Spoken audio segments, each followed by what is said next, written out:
Hey, what's going on, guys? My name is Dr. Boyce Watkins, and I am a finance professor. And I thought I would share with you an article I've been reading about a company called SoftBank.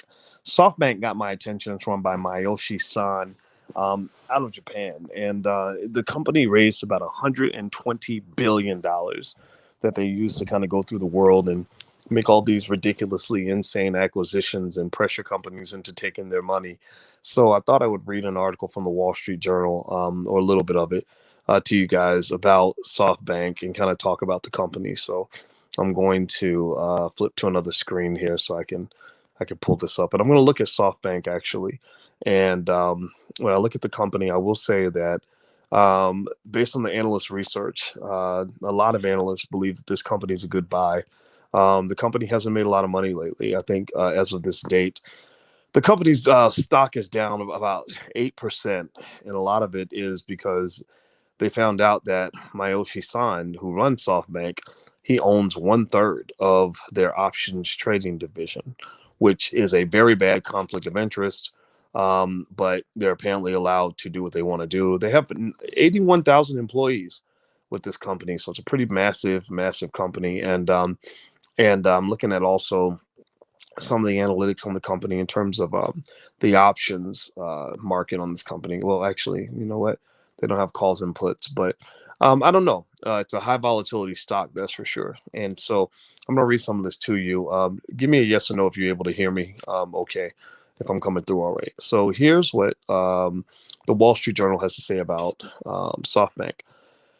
Japan SoftBank Group, the largest tech company, the world's largest tech investor, is ready to go on the offensive again after a year of struggling with missteps, losses, and tanking markets.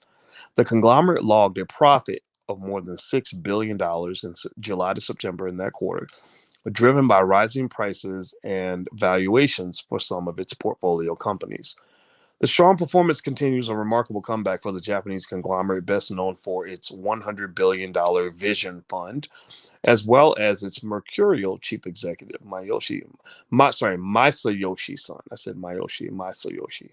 Half a year ago, the company had to report $9 billion in an annual loss, its worst ever. Now the share price is rising.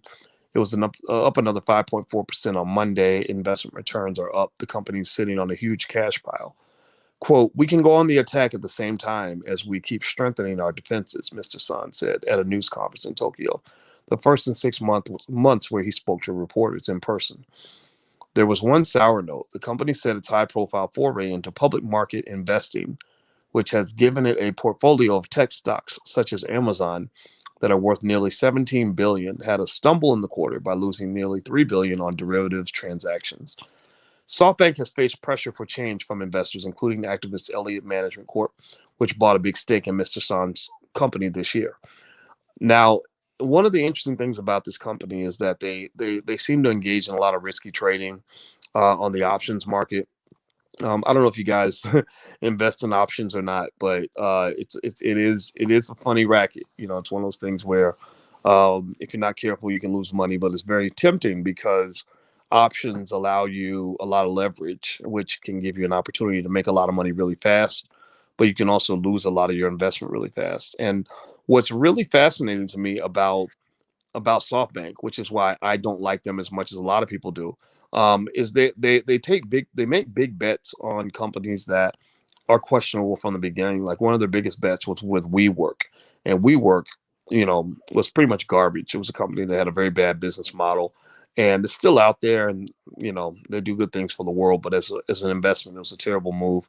And also, I'm trying to figure out how a company, how the growth in their stock is only 1.66% in the last 3 months when it was very easy to make money from tech stocks. I mean, it was like a joke. I mean, tech stocks all shot through the roof, particularly companies like Amazon and stuff like that. So a lot of people are wondering, like, what are you doing? How are you losing? How are you losing money?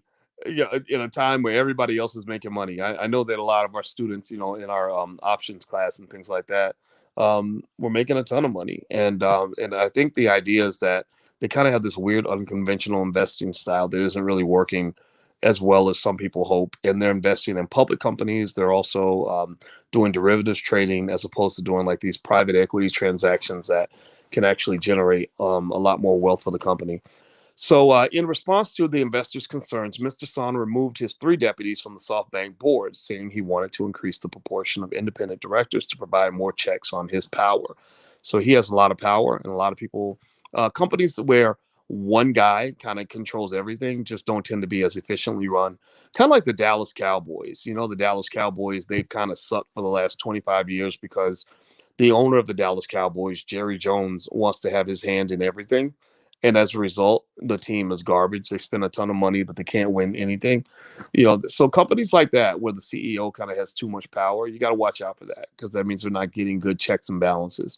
Yasir Al Rumayyan, the head of Saudi Arabia's public investment fund, Vision Fund's largest outside investor, also resigned effective Monday. In the 6 months ended September 30th, SoftBank booked an investment gain of $19 billion, including 1.3 trillion yen, which I think that's about, don't hold me to it, but I want to say about $12 billion. $12 billion from improved performance at the Vision Fund, as well as its more modest successor, Vision Fund 2. The gains put both funds solidly in the black, with Vision Fund 1 valued at 1.4 billion more than the cost of the 83 investments it was still holding at the end of the quarter. For the July to September quarter, net profit came in at about 6.1 billion. One star performer this past quarter has been Chinese online real estate broker Beike Zhaofang, a Vision Fund 2 investment whose share price has shot up since it went public in New York in August. SoftBank said it had booked paper gains of 537 billion yen, which I'm gonna guess that's about maybe $5 billion. I'm thinking, I don't know. On Vision Fund, Vision Fund had 13 investments valued at 7.6 billion at the end of September. SoftBank had been the sole funder for Vision Fund 2 after an attempt to attract outside investors flopped last year. So outside investors said, we don't want to give you any more of our money. They made some other interesting deals that that seem to have done reasonably well. Like, so it doesn't seem like a bad company, right? Like when I'm looking at doing some of my research, it seems that they have a solid model. They certainly have a lot of cash to work with. There's a lot of opportunities if you're able to get the inside track on some of these investments. But it almost seems like the fund kind of shoots itself in the foot. So what would be my verdict on this company? I would actually consider investing something in the company because they have so much cash and they're able to kind of create their own reality. But I would probably need to see better governance of the company. I wouldn't want to see one guy kind of making the bulk of the decisions because that's not how good decisions are made. And also, I think they need to get out of this whole options trading stuff and buying into public companies and just kind of stick to these sort of private deals where they're putting, making companies go public and able to flip their money much faster. And so the interesting thing about the Vision Fund as well to me is it's one of those things where they have so much wealth, they have so much capital to play with. I mean, they literally can disrupt entire industries by funding. By basically, they'll go to a company and they'll say, "Take our money," and if the company says, "We don't need your money, we don't need your cash, we don't want it," then they'll say, "Okay, fine, we'll go fund your competitor and we'll drive you out of business." So the company ends up having to take those funds, and that's an interesting thing too because that can also create what we call in finance, we call that the free cash flow problem. The free cash flow problem is when a company has too much cash on its hands and it makes a bunch of bad decisions because you've got money to burn. And so one of the benefits actually of a lot of businesses that are lean on money, they can't get all the financing that they need, is that they tend to be really efficient with what they do with their money. Like when we started our business, we didn't have the capital we needed. So we didn't waste money. We became really good at making a dollar out of 15 cents. Whereas you have a lot of companies that make 15 cents out of a dollar. So would I invest in the fund? I probably would consider it because it seems that they might be a little bit undervalued.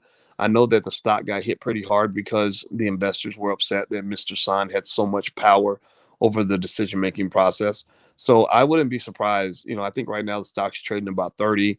Over the last year, it's had an astronomical rise. Let me double check that again. I want to make sure I have the numbers right in my head. But I'm looking here and hit the thumbs up button, by the way. Please hit the thumbs up button. Yeah, over the last year, it's risen by about 56%, which is a pretty massive jump in a year. Let's see, since its inception, it's gone up 123%. So I think that there's a bright future for the Vision Fund. I actually think that they might be a little bit undervalued. but I don't like the management practice. So I wouldn't necessarily bet the farm on it or anything like that.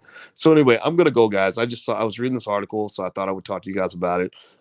Sign up for some stuff. Subscribe to some stuff that we have. We have financialjuneteenth.tv.com, which is all things Black wealth. If you haven't subscribed there, please do. That's a really great financial channel. We have some good shows on there, like Black Wealth Confessions, where I hear people's confessions that they submit, and I respond to them on the air, so you can actually learn from the mistakes of other people or learn from your own mistakes. And also, if you want to teach your kids about wealth, you can actually take a look at some of our financial workbooks and flashcards for children. And there's the URL, financialworkbooks.com. And also, you can text the word voice to 31996 to get text alerts when I go live. As you guys know, I like to talk to the public a lot. We're trying to build Black media. In fact, I had a meeting today with Byron Small, Marcus Small, who is the director of the Melanin Code, and that was a really successful Black-owned film. And we're going to make another installment of that film. And I just want to give you guys the heads up that we are building a Black-owned movie industry. I'm going down to Atlanta to have some more meetings this week as well. So anyway, take care, guys. Hit the thumbs up button on your way out. It's good talking to you, and I shall see you soon. Bye bye.